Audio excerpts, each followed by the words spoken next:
Good evening बच्चों। आज हम आप लोग को ब्लॉसम पार्ट 5 का सेकंड लेसन पढ़ाएंगे, ठीक है ना। क्लास 5 के बच्चे आप लोग सभी लोग कॉपी पेन लेकर बैठिए और हम लोग सेकंड लेसन का रीडिंग करेंगे, उसका मीनिंग समझेंगे और आप लोग अच्छे से समझिएगा, बहुत ही आराम से। कोई दिक्कत नहीं है, कोई परेशानी नहीं है, आप लोग आराम से पढ़िए।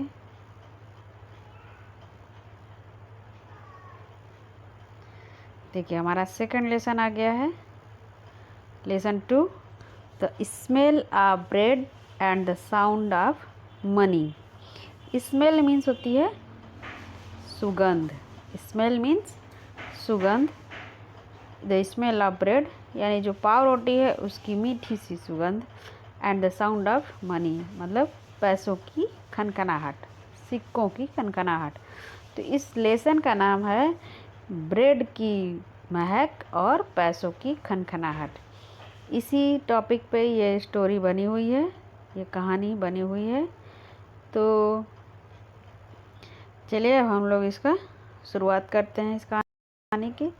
इस पिक्चर में आप लोग देख रहे होंगे कि जज सामने बैठे हुए हैं और एक तरफ वो बेचारा गरीब आदमी बैठा खड़ा हुआ है और एक तरफ वो ब्रेड का मालिक दुकानदार बैठा खड़ा हुआ है और दोनों में बहस चल रही है। जज साहब बहुत ही अच्छा जजमेंट करते हैं। तो देखिए, there was once a stingy baker but he baked delicious bread. There was once a stingy baker. Stingy means होता है कंजूस, अब बेकर मीन्स होता है ब्रेड बनाने वाला, पारोटी बनाने वाला। तो there was a stingy baker, एक कंजूस बेकर था, एक कंजूस बेकर था। But he baked delicious bread, लेकिन वह बहुत ही स्वादिष्ट ब्रेड बनाता था, है ना। एक कंजूस बेकर था, वह बहुत ही स्वादिष्ट ब्रेड बनाता था, रोटी बनाता था। There was a poor man. अब देखो, अब एक गरीब आदमी था। He wished to enjoy sweet smelling bread. He wished मतलब वो चाहता था, टू इंजॉय वो इंजॉय करना, किस चीज़ का, स्वीट स्मेलिंग ब्रेड, जो ब्रेड की पारोटी की मीठी सी सुगंध है वह उसको इंजॉय करना चाहता था, उसको फील करना चाहता था।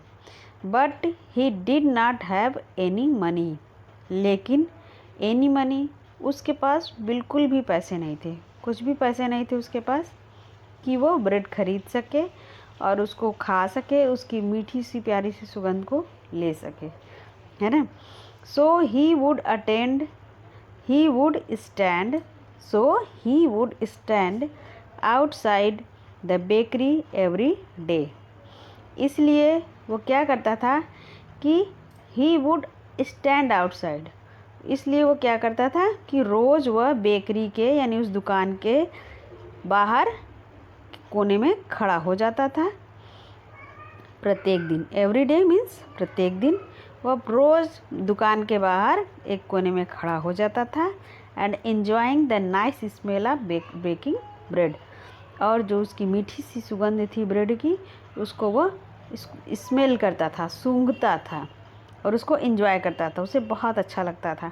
क्योंकि उसके पास पैसे नहीं थे, वो खरीद कर नहीं खा सकता था, इसलिए वह सिर्फ स्मेल लेता था।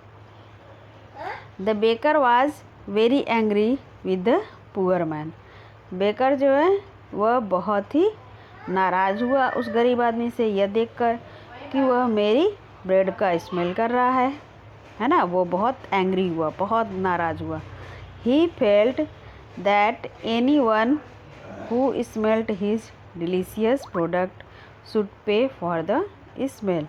ही फेल्ट, उसने सोचा, किसने सोचा, उस बेकर ने सोचा कि that any one who smelt his delicious product, कि यदि कोई भी व्यक्ति उसके डिलीशियस प्रोडक्ट को सूंघता है, स्मेल करता है, तो he should pay for the smell, तो उसे उसके स्मेल का पैसा देना होगा, उसे उसकी कीमत देनी होगी। अगर वो सूंघता भी है, खाने की बात तो छोड़ो, यदि कोई सूंघता है तो उसकी भी कीमत उसे देनी होगी। ये कौन सोचता था? बेकर सोचता था। So he took the poor man to court, इसलिए वह उस गरीब आदमी को कहाँ लेकर गया? पकड़कर कोर्ट में। उस गरीब आदमी को वह कोर्ट में पकड़कर ले गया कि इससे कंप्लेन करवाएंगे कोर्ट में और इससे कीमत उसकी लेंगे, इसने मेरे ब्रेड की स्मेल ली है। हाँ, तो आगे देखते हैं। द जज heard the baker complaint patiently. जज heard the baker complaint patiently. जज ने बेकर की कंप्लेन यानी शिकायत को पेशेंसली मीन्स बहुत ही धैर्यपूर्वक सुना। जज ने बेकर की शिकायत को बहुत ही धैर्यपूर्वक शांति से सुना। Then he asked the poor man, तब उसने गरीब आदमी से पूछा। किसने पूछा? जज ने। जज ने फिर गरीब आदमी से पूछा, do you have any money, क्या तुम्हारे पास कुछ पैसे हैं? जज ने गरीब आदमी से, पुअर मैन से पूछा कि क्या तुम्हारे पास कुछ पैसे हैं?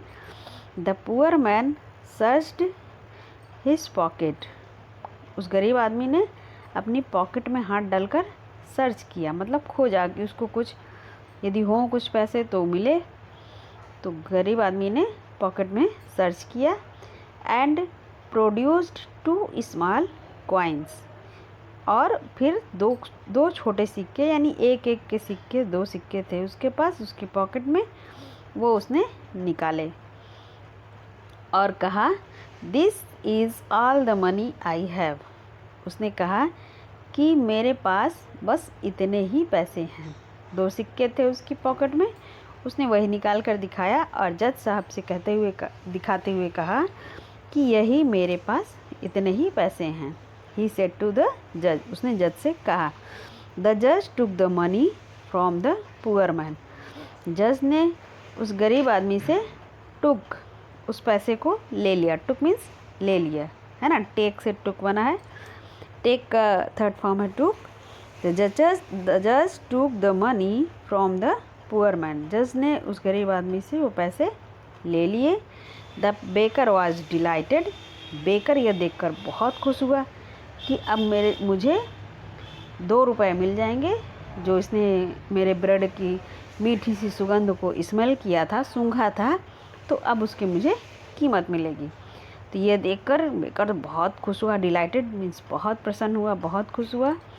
ही smiled and ईगरली held out his hand. He smiled and eagerly held out his hand to take the money from the judge.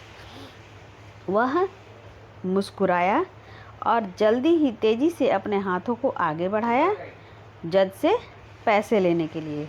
ने जज की तरफ हाथ बढ़ाया कि अब जज ने तो गरीब आदमी से जो 2 सिक्के लिए हैं अब वो मुझे मिलेंगे, और उसने जज की ओर अपना हाथ बढ़ाया।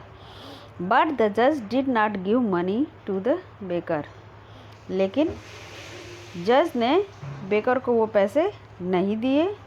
ही only jingled the coin together, उसने क्या किया? कॉइन को आपस में केवल जिंगल किया, मीन्स खनखनाया, आवाज़ सुनाई उसकी।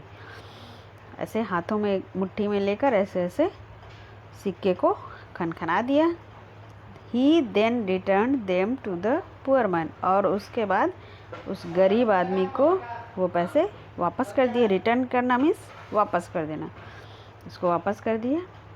Saying punishment should fit the crime, और जज ने कहा कि punishment should fit the crime, यानी अपराध जिस तरह का अपराध हो वैसी ही उसकी सज़ा भी होनी चाहिए।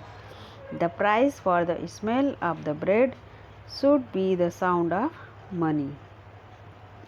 इस ब्रेड की स्मेल जो उसने ली थी उसकी कीमत सिर्फ सिक्कों की खनखनाहट है। जैसे स्मेल लेना उसकी अपराध था, तो सिक्कों की खनखनाहट ही उसकी पनिशमेंट थी। सिक्कों की खनखनाहट सुना दिया उसको, उसकी कीमत मिल गई और उस सिक्कों को वापस गरीब आदमी को दे दिया। तो आप लोग कहानी ये समझ में आई होगी। ओके बच्चों, और अगर कोई दिक्कत हो, क्वेश्चन आंसर हम अगले वीडियो में आप लोगों को करवाएंगे। कोई भी दिक्कत हो, कोई डाउट हो, कोई कन्फ्यूज़न हो तो ज़रूर शेयर करिएगा। ओके बाय बच्चों।